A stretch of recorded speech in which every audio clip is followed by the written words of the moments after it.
হে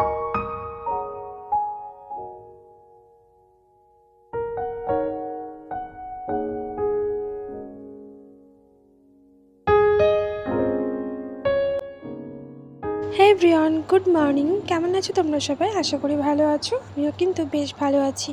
তো চলো তোমাদেরকে সাথে নিয়ে নতুন আরেকটা ব্লগ স্টার্ট করি। তো আজকে ভিডিওটা একদম সকাল থেকে শুরু করলাম। সারাদিন কি করি না করি সবটা তোমাদের সাথে শেয়ার করব। আশা করি আজকের ভিডিওটা তোমাদের খুব ভালো লাগবে। সকালবেলা ঘর ঝাড়তে বা থেকে ঘর পরিষ্কার করা সবটা হয়ে গেছে, কিন্তু তখন ক্যামেরাটা অন করা হয়নি। আর এখন এই যে রান্নাঘর পরিষ্কার করে নিলাম, আর রাতের এঁঠো বাসনগুলো সেগুলো মেজে নিলাম। আর তারপর রয়েছে একটার পর একটা কাজ। আর কিছু খাবার ছিল, সেগুলো এই কুকুরটা এসে খাচ্ছিল।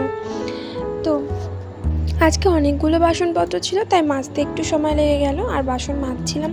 আর যেহেতু বাড়িতে আজকে কেউই ছিল না, মা বোনও কেউই ছিল না, তো সব কাজকর্মই আমাকে করতে হচ্ছিলো। এদিকে পুকুন ঘুমাচ্ছিল, তাই আর কি ভাবছিলাম যে উঠে যাবে না তো, শুনতে পাবো তো উঠলে পারে, তো এটাই ভাবছিলাম। তো যাই হোক, পুকুন আজকে আমাকে অনেকটা সময় দিয়েছে কাজ করার জন্য। তো যাই হোক, বাসনপত্র আমার সমস্ত কিছু মাজা কমপ্লিট হয়ে গেছে। আর এখানে বারান্দায় আমি বাসনগুলো উপর করে দিলাম জল ঝরার জন্য। তারপর মা আর কি মায়ের শাড়িটা আর কি ছিল, তো সেটাও আর কি ধুয়ে দিচ্ছিলাম। মা বোনু সবাই আর কি একটু জমিতে গেছিলো আমাদের, তো আমিও যাব দুপুরবেলা। তো সকালবেলা যেহেতু পুকুন ঘরে ঘুমাচ্ছে, আর পুকুনকে একা রেখে যাওয়াটা সম্ভব নয়। আর সকালবেলা পুকুন উঠে যাওয়া মানে পুকুনের বেশ কিছু কাজকর্ম থাকে, তার জন্য সেগুলো তো মা বোন করতে পারবে না, তাই আমাকে আর কি থাকতেই হবে। তো যাই হোক, এই যে পুকুনের জামা কাপড়গুলো কাচতে নিয়ে আসলাম। আর কাচতে এসে দেখি, দেখো কী কাণ্ড, যেখানে সেখানে খেলনা আরও অনেক কিছু লুকিয়ে লুকিয়ে রেখে দেয়, বুঝতেই পারি না। তো এখানে কলতলায় নিয়ে এসে দেখি গাড়ি থেকে শুরু করে আরও কিছু খেলনা সব কিছু জামা কাপড়ের তলায় লুকিয়ে রেখেছে। জানো তো, সারাদিন এরকম ছোটোখাটো দুষ্টুমি প্রচুর করতে থাকে। তো একদিন তোমাদের সাথে শেয়ার করব যে সারাদিন কী কী দুষ্টুমিও করে। তো যাই হোক, সব সকালের মোটামুটি বাসি কাজ সব কিছু কমপ্লিট। তো আমি এই যে ফ্রেশ হয়ে নিয়েছি, পুকুন কিন্তু এখনও ঘুম থেকে ওঠেনি। আর এই যে রান্নাঘরে এসে দেখি শাক নিয়ে আসা হয়েছে দু রকমের, একটা বড়া ভাজা হবে আর একটা শাক হবে। তো তোমরা কে কে এই শাকগুলো খেয়েছো আমাকে কমেন্ট করো। আর এই দেখো, তারপর বোনের জন্য খাবার বসিয়ে দিলাম। আর এই যে তারপরে কিছু জামা কাপড় ছিল, সেগুলো আর কি কেচে দিয়েছিলাম। তার এই যে বাইরের উঠোনে মেলতে আসলাম।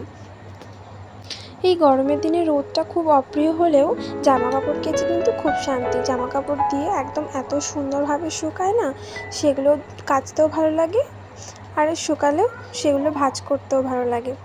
তো যাই হোক, এই যে তারপর চললাম মাঠে আমরা দুই বোনও মিলে। আর আজকে এত রোদ ছিল, আর পুরো মাঠটা দেখো পুরো ফাঁকা। কিন্তু এই ফাঁকা মাঠটার কিছুদিন বাদেই কিন্তু একদম সবুজে ঢেকে যাবে, তো তখনও তোমাদের সাথে শেয়ার করবো। আর এই যে বাবা মাঠে জমিতে জল দিচ্ছিল, আর বকগুলো দেখো কতটা সুন্দর। জানো তো, আমার বাবাও কিন্তু জমিতে চাষবাস করে, কিন্তু কখনো যাওয়া হয়নি বা মাঠে, বা বাবার কতটা পরিশ্রম হয় কখনো আর কি আন্দাজ করে উঠতে পারিনি। আজকে বাবাকে দেখতে পেলাম আর কি চোখের সামনে, আর বুঝতে পারলাম, কিছুটা আন্দাজ করতে পারলাম যে বাবারা অ্যাকচুয়ালি তাদের সন্তান স্ত্রী তাদের জন্য অ্যাকচুয়ালি কতটা পরিশ্রম করে। তো যাই হোক, এই যে বাড়ি এসে পুকুনকে আগে ফলের রসটা খাইয়ে দিলাম, কেননা অনেকটা বেলা হয়ে গেছিলো।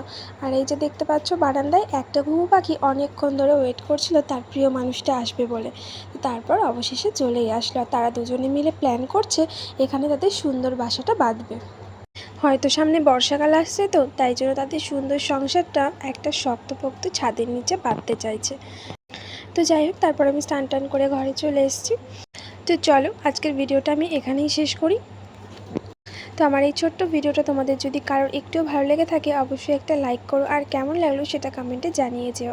আর যদি ভালো লেগে থাকে তাহলে অবশ্যই আমার চ্যানেলটা সাবস্ক্রাইব করে আমার পাশে থেকো।